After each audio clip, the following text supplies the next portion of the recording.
ချမ်းသာကိုရတယ်တဲ့အဲ့ဒါလည်းဖရာရနာတွေခံစားတဲ့မဲချမ်းသာဖို့ချမ်းသာနိဗ္ဗာန်ချမ်းသာပုရုဇဉ်တွေခံစားတာနဲ့မဆိုင်ဘူးပုရုဇဉ်တွေခံစားတဲ့စัจ जा မန္တတွေကတော့ပြည့်တယ်တဲ့ဖရာရနာတွေခံစားတဲ့အရဟတမေရတ္တဖို့ကတော့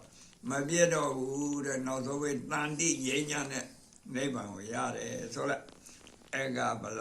အကပလနိဗ္ဗာန်တပစ္စယောဟောတုဤကောင်းမှုသည်မဖို့ဤအာကောင်းသောအထာဥပ္ပဖြစ်ပါစေသာရှင်ဖေယကုသိုလ်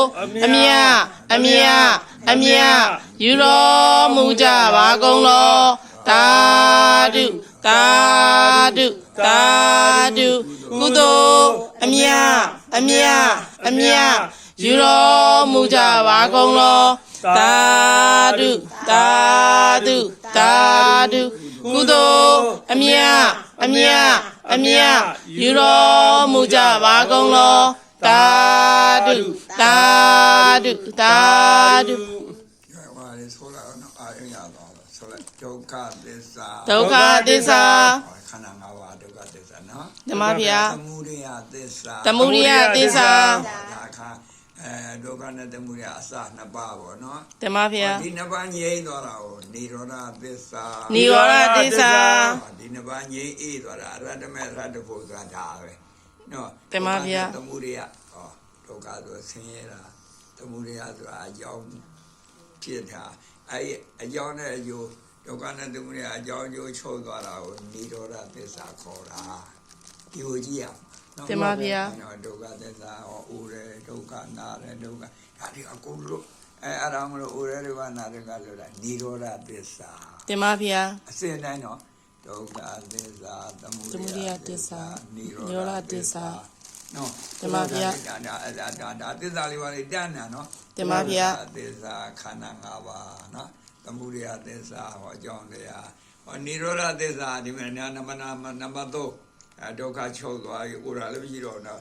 သမုဒိယအပူရာလောင်တာလည်းမရှိတော့ဘူးအကြောင်းအကျိုးချုပ်သွားတယ်သူတို့တို့ကအကြောင်းအကျိုးချုပ်သွားတယ်နိဗ္ဗာန်သာဓမ္မဗျာကိုလူတန်းနေတာမဂ္ဂသစ္စာဓမ္မဗျာကိုလူတန်းနေတာပါမဂ္ဂသစ္စာပါဗျာမဂ္ဂသစ္စာမရှိဘဲနဲ့ဒီတော့မှမရဘူးဓမ္မဗျာဒုက္ခသစ္စာသမုဒယသစ္စာလည်းဒုက္ခတော့ဒုက္ခပဲဆက်ရမင်းဖြစ်တယ်မန္တမင်းဖြစ်တယ်ဒါကလည်းဟိုအတောကမင်းဖြစ်တယ်နောရမင်းဖြစ်တယ်ဆိုရှိဘူးလားရှိတော့ပဲ့မြောက်တာဒါကဒါကိုလောကီပိုင်းခေါ်တယ်ဓမ္မဗျာမဇ္ဇနာဘုရားနာရတာလောကုတ္တရာပိုင်းနှမျိုးလုံးပြီးရနော်ဓမ္မဗျာဆိုလိုက်တော့ဒါတော့ဖဏကလေးကလည်းဓမ္မဗျာဖဏလေးကလည်းလပ်ပြလာမဂ္ဂဖလနိဗ္ဗာန်တပစ္စယောဟောတုသူဆိုတာယာနာတောဒုက္ခတောဟောတိယာနာတောထိဖနယေယထာလူရခြင်းသည်ဒုက္ခတောကိုယ်စိတ်နှစ်ပါးချမ်းသာခြင်းကိုလူရသည်မြည်၏မြတ်စွာဘုရားမိန့်သည့်အတိုင်းတပည့်တော်တို့ဘုံလေးအားအကျံအနုနှမျိုးခဏလူဓမ္မာဤဒုက္ခတောနိဗ္ဗာန်တိုင်အောင်ချမ်းသာကိုလူရသည်ဖြစ်ပါစေသောဆိုလိုက်နိဗ္ဗာန်တမဂ္ဂဖလနိဗ္ဗာန်ပစ္စယောဟောတုဘုရားသခင်မှာအဖြစ်စလို့လေးတင်လာတယ်ဘုမလေးအာယုမှာဓမ္မဗျာဘာသာလေးပြန်တော့ဓမ္မဗျာ